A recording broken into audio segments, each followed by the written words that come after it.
اگر میزان بینک اسلامی ہے تو پھر جب اسٹیٹ بینک شرح سود بڑھاتا ہے تو میزان بینک اپنے منافع میں اضافہ کیوں کرتا ہے؟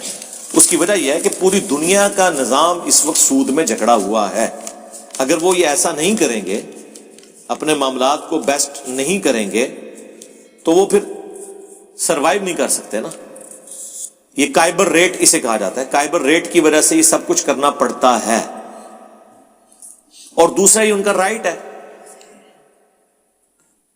اصل ایشو یہ ہے کہ وہ کاروبار کر رہے ہیں اور باقی بینک کاروبار نہیں کر رہے، سودی کام کر رہے ہیں. غیر اسلامک بینک جو ہے، عام بینک، وہ آپ کا پیسہ لے کر فیکٹری آنرز کو ہائی انٹرسٹ سودی ریٹ کے اوپر قرضہ دیتے ہیں، اور جب وہ اس قرضے کا سود ادا کرتے ہیں نا تو کچھ سود وہ آپ کو پروفٹ کے طور پہ دیتے ہیں، کچھ اپنے پاس رکھتے ہیں. جبکہ اسلامک بینک والے یہ نہیں کرتے. وہ آپ کا پیسہ لے کے کسی فیکٹری آنر کو ادھار نہیں دیتے، بلکہ اس فیکٹری کے اندر اپنی انویسٹمنٹ کرتے ہیں، اور اس کاروبار سے جو ان کو انکم ہوتی ہے نا، اس کا کچھ حصہ آپ کو دیتے ہیں اور کچھ اپنے پاس. جتنا فرق زنا اور نکاح میں ہے نا، اتنا اسلامک اور غیر اسلامک بینک میں فرق ہے. آپ تو کہتے ہیں صرف ایجاب و قبول کا فرق نظر آ رہا ہے، تو بس یہی حلال اور حرام کا فرق کرتا ہے نا. ایک منی اگینسٹ گڈز ہے، ایک منی اگینسٹ منی ہے. سیم کیسے ہو گیا؟ اور دوسری بات، یہ جو اسلامک بینک ہے وہ آپ کو پرسنل لون کبھی بھی نہیں دیں گے، کیونکہ وہ تو پیسے کے بدلے پیسہ ہوگا. آپ نے مکان بنانا ہے، وہ کہیں گے ٹھیک ہے پلاٹ آپ کا، انویسٹمنٹ ہماری، اسی ریشو پروپورشن سے ہم ایک دوسرے کی ملکیت ڈیوائڈ کریں گے. اب جب یہ ریٹ بڑھاتے ہیں تو ظاہر ہے کہ اگر غیر اسلامک بینک کا شرح سود 12% پہ چلا گیا اور اسلامک والے 4 دے رہے ہیں، تو کس نے اسلامک بینک کی طرف جانا ہے؟ لوگ ادھر جائیں گے. تو پھر وہ کیا کرتے ہیں، وہ جو کمائی کر رہے ہوتے ہیں اپنی کمائی میں سے، ان کا رائٹ ہے نا کہ اگر وہ 15% کما رہے ہیں اور آپ کو پہلے دے رہے تھے 4% اور 11% اپنی جیب میں ڈال رہے تھے، تو اب وہ کہتے ہیں ٹھیک ہے یار، اب ہم 4% آپ کو نہیں دیتے، ہم آپ کا 6 کر دیتے ہیں، اپنا تھوڑا کم کر لیتے ہیں پروفٹ. تو ان کا رائٹ ہے، اس میں کون سا مسئلہ ہے؟ آپ کو خوش ہونا چاہیے.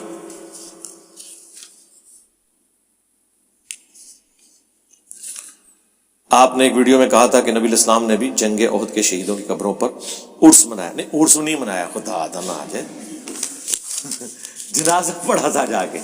بخاری مسلم میں وفات سے 1 مہینہ پہلے. یہ بریلوی کہتے ہیں کہ وہ عرس تھا. تو وہ عرس جو ہے وہ نبی الاسلام نے 8 سال بعد منایا، تو سیدھے ہر سال منا دو. اس میں الفاظ ہیں غزوہ احد کے شہداء پر اپنی وفات سے 1 مہینہ پہلے حضور کو بتا دیا گیا تھا آپ دنیا سے جا رہے ہیں. اور اس میں الفاظ ہے، عقبہ ابن عامر کہتے ہیں میں نے آخری دفعہ حضور کو ممبر پہ دیکھا ہے، اس کے بعد میں نے نبی الاسلام کو ممبر پہ نہیں دیکھا یہاں تک کہ آپ کی ڈیتھ ہوگی. اور آپ ہم سے یوں گفتگو کر رہے تھے جس طرح زندہ اور مردہ دونوں سے رخصت ہو رہے ہیں. یعنی قبرستان میں خطبہ اس لیے دیا تاکہ عبرت ہو.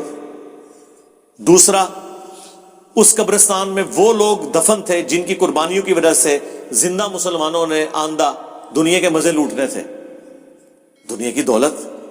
اسی میں الفاظ ہے نا کہ مجھے خطرہ نہیں تم میرے بعد بھوکے مرو، نہ مجھے خطرہ ہے کہ تم شرک کرنے لگو، بلکہ دنیا کے دہانے تم پر کھول دیے جائیں گے اور تم ایک دوسرے کو قتل کرو گے اور تباہ و برباد ہو جاؤ گے جس طرح اگلی قومیں ہوگی.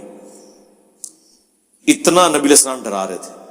اور فرمایا کہ میں اس وقت حوض کوثر کو اپنے سامنے دیکھ رہا ہوں، میرا یہ ممبر حوض کوثر پہ لگا ہوا ہے، گویا کہ اللہ نے وہ منظر دکھایا. میں تمہارا پیش رو ہوں، میں آگے جا رہا ہوں، تمہارا انتظار کروں گا، دیکھنا میرے بعد کافر نہ ہو جانا کہ ایک دوسرے کی گردنیں مارنا شروع کر دو.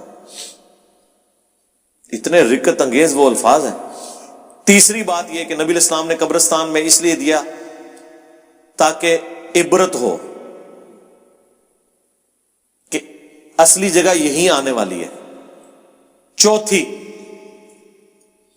جو میں نے کہیں پڑھی نہیں ہے لیکن اللہ نے مجھے یہ سجھائی ہے کہ نبی الاسلام نے امت کو یہ بھی درس دیا. اسی میدان احد میں رسول اللہ کی موجودگی میں چند ساتھیوں نے نافرمانی کی تو درجنوں صحابہ شہید ہو گئے، حتیٰ کہ حضور کے اپنے دانت بھی شہید ہوئے.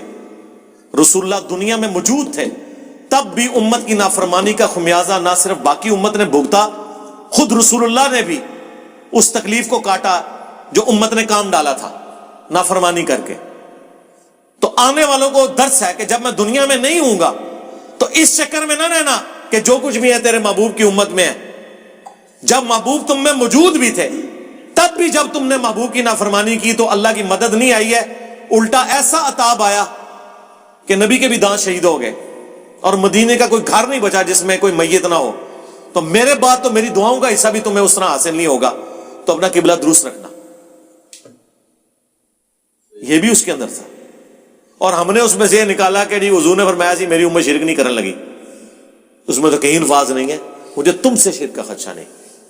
اس پہ میں نے تفصیلی ویڈیو 1 گھنٹے کی ریکارڈ کرائی ہے کہ مجھے اپنے بعد تم سے شرک کا خوف نہیں, مجھے اپنے بعد تم سے شرک کا خوف نہیں.